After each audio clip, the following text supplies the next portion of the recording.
Нормативы ГТО сегодня сдавали работники администрации главы и правительства республики, а также Министерства спорта.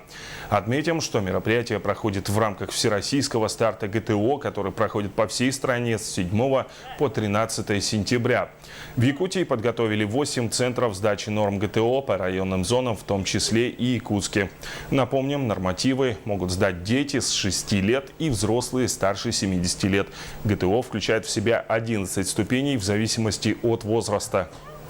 Много охват сделали по нашим муниципалитетам. Ребята выезжали в Улусы, приняло около 6 тысяч населения. Поэтому сегодня очень активное население, особенно среднее поколение, да, которое они и в свое время в школе сдавали. Они очень заинтересованы в сдаче норм ГТО. Ну и, конечно, непосредственно школьники, которые для них это впервые как интерес. Конечно, в нашей республике проходили нормы сдачи РЛ, но как бы была ступенька только школьная. А сейчас мы охватываем и студенческие, и трудовые коллективы, поэтому с таким большим интересом проявляется к этому нормативу.